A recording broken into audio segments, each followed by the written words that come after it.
오늘도 새벽에 만난 하나님 오신 여러분들을 우리 예수님의 이름으로 환영하고 축복합니다. 같이 기도하겠습니다. 좋으신 하나님, 오늘도 좋은 날을 주시니 감사합니다. 하나님이 주신 이 날, 의미 있게 살기를 원하는데 우리의 뜻대로 또 우리의 계획대로만 되는 것이 아니라는 것도 너무너무 잘 압니다. 그럼에도 불구하고 하나님 붙잡고 사는 삶, 하나님 안에서 어떻게 하든 몸부림치는 삶에는 소망이 있고 하나님이 우리 가운데 힘을 주실 줄로 믿습니다. 하나님 말씀 주실 때 능력도 함께 임하게 하여 주시옵소서. 오늘 하루 살아갈 능력을 주시고 오늘 하루를 하나님과 함께 동행하는 기쁨의 시간이 오늘 이 아침부터 시작되게 하여 주옵소서. 예수님의 이름으로 기도합니다. 아멘.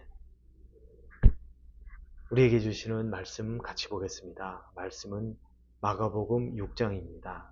6장 30절부터 43절까지의 말씀을 같이 보겠습니다. 우리 30절부터 같이 읽겠습니다. 사도들이 예수께 모여 자기들이 행한 것과 가르친 것을 낱낱이 고하니 이르시되 너희는 따로 한적한 곳에 가서 잠깐 쉬어라 하시니 이는 오고 가는 사람이 많아 음식 먹을 겨를도 없습니다.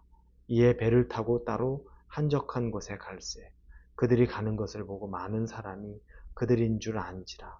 모든 고을로부터 도보로 그곳에 달려와 그들보다 먼저 갔더라. 예수께서 나오사 큰 무리를 보시고 그 목자 없는 양 같음으로 인하여 불쌍히 여기사 이에 여러 가지로 가르치시더라. 때가 저물어 가매 제자들이 예수께 나와 여짜오되 이것은 빈 들이요 날도 저물어 가니 무리를 보내어 두루 촌과 마을로 가서 무엇을 사 먹게 하옵소서. 대답하여 이르시되 너희가 먹을 것을 주라 하시니 여짜오되 우리가 가서 200데나리온의 떡을 사다 먹이리이까. 이르시되 너희에게 떡 몇 개나 있는지 가서 보라 하시니 알아보고 이르되 떡 5개와 물고기 2마리가 있더이다 하거늘 제자들에게 명하사 그 모든 사람으로 때를 지어 푸른 잔디 위에 앉게 하시니 때로 100명씩 또는 50명씩 앉은지라. 예수께서 떡 5개와 물고기 2마리를 가지사 하늘을 우러러 축사하시고 떡을 떼어 제자들에게 주어 사람들에게 나누어 주게 하시고 또 물고기 2마리도 모든 사람에게 나누심에 다 배불리 먹고 남은 떡 조각과 물고기 12바구니에 차게 거두었으며 떡을 먹은 남자는 5,000명이었더라. 아멘. 예수님이 공생애를 시작하실 때 광야에서 40일간 금식을 하시고 마귀에게 시험을 받으셨습니다. 금식 후 마귀가 예수님을 시험한 첫 번째는 배고프고 줄인 예수님에게 돌이 떡이 되게 하라는 것이었습니다. 즉 너의 배고픔을 해결하되 네가 하나님의 아들이니 기적을 베풀어서 해결하라 라고 얘기하는 장면이 바로 나옵니다. 배고픔을 해결하는 것, 음식을 먹는 것, 이건 아주 기본적인 것 같지만 또 아주 중요한 문제입니다. 기본적이면서도 또 중요한 문제인 우리의 현실의 문제, 배고픔, 먹고 사는 문제라는 거죠. 그러나 그때 예수님께서 이 마귀를 쫓아내시면서 신명기의 말씀을 인용하셨습니다. 사람이 떡으로만 사는 것이 아니라 하나님의 입에서 나오는 말씀으로 살 것이다 라고 선포하고 마귀를 내어 쫓았습니다. 시험을 이겨낸 것이죠. 자, 예수님에게는 입으로 들어가는 떡보다 하나님의 입에서 나오는 말씀이 더 중요했다는 겁니다. 그래서 그걸 아무리 배가 고파도 시험을 이겨내는 능력을 그렇게 보여주셨습니다. 오늘 예수님을 따르는 수많은 사람들이 있습니다.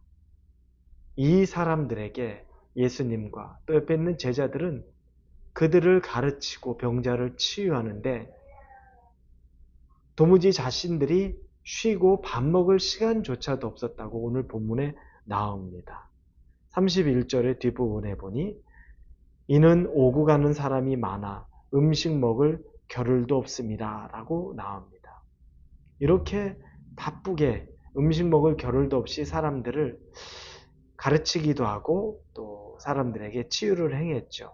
이 밑바탕에 깔려있는 예수님의 마음은 34절에 보면 나옵니다. 예수께서 나오사 큰 무리를 보시고 그 목자 없는 양 같음으로 인하여 불쌍히 여기사 이에 여러 가지로 가르치시더라. 그들을 불쌍히 여깁니다.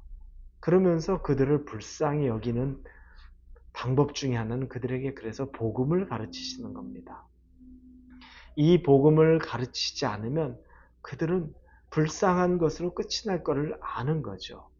당신이 말씀의 능력을 아는 것처럼 그 무리의 사람들도 이 말씀의 능력으로 살아가야 된다는 걸 아십니다. 그래서 그들을 긍휼한 마음으로, 불쌍한 마음으로 말씀을 가르치십니다. 그런데 예수님은 말씀을 가르치는 것만으로 모든 것을 다 했다고 생각하진 않으셨습니다. 그들이 말씀을 듣고 이제 저녁 즈음에 저녁을 먹어야 될 시간이 되자 제자들이 예수님에게 말하죠. 각자 자기 집으로 돌아가서 그곳에서 저녁 먹고 밥 먹는 거 해결하게 하자고 예수님에게 말합니다. 그때 예수님이 말씀하시는 장면이 37절에 보니까 너희가 먹을 것을 주라 이렇게 말씀하십니다. 너희가 먹을 것을 주라. 그러자 오늘 이 본문에는 이름이 나오지 않았지만 요한복음에는 이름이 나오는데 빌립이라는 제자가 말합니다. 이 사람들 다 먹이려면 200데나리온의 돈이 필요합니다.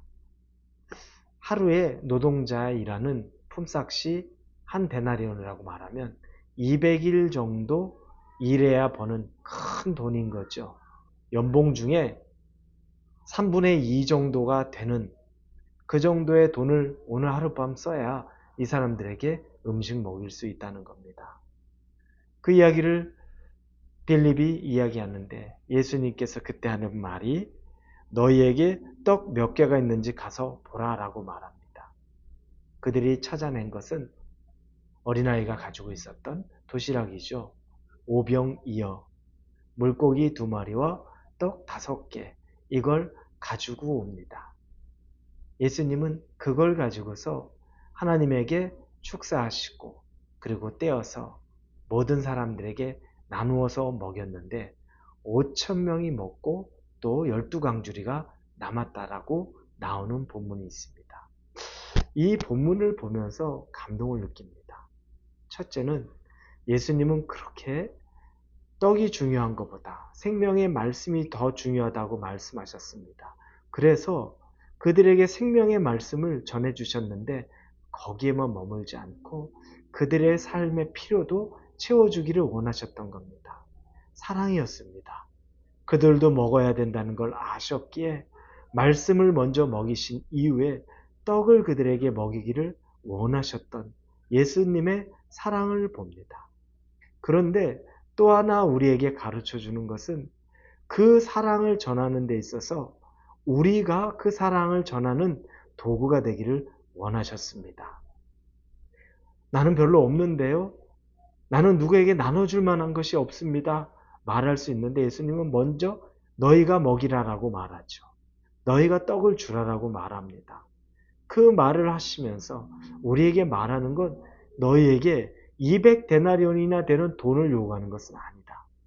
너희가 가지고 있는 그 작은 것을 나누려는 마음, 그리고 실제로 그걸 나누려고 하면 내가 그 위에 은혜를 더하여서 더 많은 것을 나눌 수 있게 오병이어가 5,000명을 먹일 수 있게 하겠다라는 것을 보여주기를 원하는 겁니다. 그러나 그 시작은 너로부터 네가 가지고 있는 것부터 하여야 한다는 것이 바로 예수님이 우리에게 주는 메시지입니다. 여러분, 우리는 다른 것으로는 사랑합니다, 기도하겠습니다 하고 말하는데 현실적인 내 삶의 내 주머니에서 나오는 사랑의 표현, 기도의 표현은 우리가 얼마나 인색한지 생각해 봐야 합니다. 말로는 사랑하고 늘 기도하겠다고 말하는데 그 사람의 필요를 채워주는 것에 있어서는 내 주머니에서 나가는 아무것 없이 혹시 입으로만 하는 건 아닙니까? 예수님은 그걸 우리에게 가르쳐 주시는 겁니다. 그래서 제자들에게 너희가 먹을 것을 주라라고 먼저 말씀하셨던 겁니다. 사랑하는 우리 홀리웨이브 성도 여러분, 예수님의 사랑이 여러분에게 있듯이 여러분을 통해 그 사랑이 또 전달되기를 원합니다. 그러기 위해 여러분이 가지고 있는 작은 오병이어도 괜찮습니다. 그것을 흘려보내려는 마음, 결단만 있으면 예수님께서 더 큰 일을 하시는 것, 여러분 배도 채우고 다른 사람의 배도 채우는 일들이 있다는 것을 믿으시고 결단하시고 훈련해 보실 수 있기를 예수님의 이름으로 축원합니다. 기도합니다. 오병이어의 떡과 물고기를 낼 수 있는 사람이 제가 되기를 원합니다. 그렇게 사용하여 주시옵소서. 예수님의 이름으로 기도합니다. 아멘.